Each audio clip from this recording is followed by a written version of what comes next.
This is Clarence Hill and Shireen Williams coming to you from Cowboys OTA practices 2015.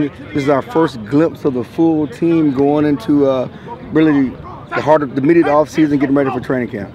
It is, and it's good to see Sean Lee back out here. He's right behind us and participating. We know this is the first day of OTAs last year. This time last year, he injured that knee and was out for the year, and it's good to see him back and what he could bring to the team. Everybody's talking about all the additions they've made on defense. I think he might be the biggest addition if he can stay healthy, and we always say that with Sean Lee, if he can stay healthy. Of course, the move to weak side linebacker for Sean Lee, and it's going to look good doing it, and I think he'll be their leading tackler if he can play all season. There's no doubt, and that was the end of his season, and really a huge blow for that Cowboys defense coming to going into last season. The good thing about it is that prompted them to go get Rolando McClain. It prompted them to find a legitimate middle linebacker so they could move Lee to weak side linebacker. So in the end, for this team coming this year, it may have been a blessing in disguise. The only bad news right now is that Rolando McClain, their middle linebacker, is not here. He had knee surgery. He's rehabbing. Just a scope on his knee. He's rehabbing back in Alabama, but he should be good to go to really solidify that middle. Him, Sean Lee, really gives those guys some bona fide playmakers at linebacker they haven't had in a while.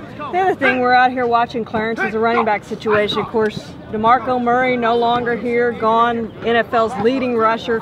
So now we have these guys attempting to replace him, and Darren McFadden and Joseph Randall. And I asked Jason Garrett at the press conference about that, and he thinks both of those guys will be very good in replacing DeMarco Murray. That obviously remains to be seen, but they do have the best offensive line in football, so that's certainly going to help whoever's back there the most running behind that offensive line. Yeah, I told Gary Brown, the running backs coach, he's probably going to get assistant coach of the year if they make this happen, because he probably has the least to work with coming to the season. Certainly the Cowboys have to say the right things. Garrett has to say the right things about the guys they have in this roster, but remember, they will continue to be on the hunt for help at running back. They brought in some guys last week they didn't sign, but they did bring in some guys to look at. They will continue to look at guys throughout training camp, and probably even after the start of the season for help. And then there's that Adrian Peterson dream, I guess, that's still out there, that's still that rumor mill is going to continue to churn with Adrian Peterson just because he's holding out his team's OTAs. He's still demanding a trade. Will the Vikings blink, or will he come in at some point to collect that $12 million salary for this year? If you're going to bet right now, though, bet on Joseph Randall being the starting running back on day one. It looks like he's probably going to win this position and be the guy to get that done, barring a miracle for the Cowboys and getting Adrian Peterson in here. The other big thing, this week and for the Cowboys coming into this season, they signed Greg Hardy. He has an appeal on Thursday with the NFL to determine whether he can reduce that 10-game suspension, maybe down to 8 or even 6 games. At least the Cowboys hope so. He was a big part of what they want to do is upgrade this defense, giving them a legitimate bona fide pass rusher.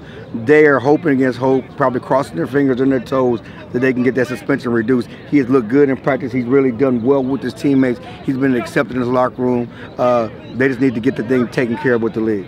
Yeah, they thought it was going to be 4 to 6 games originally when it came out. They were surprised by the 10-game suspension.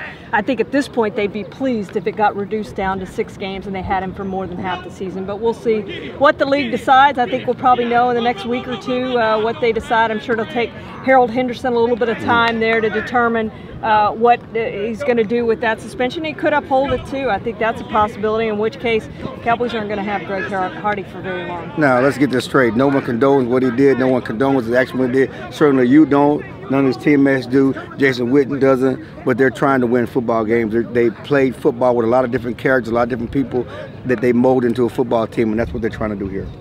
Thanks for joining us. Join us for more on StarTelegram.com.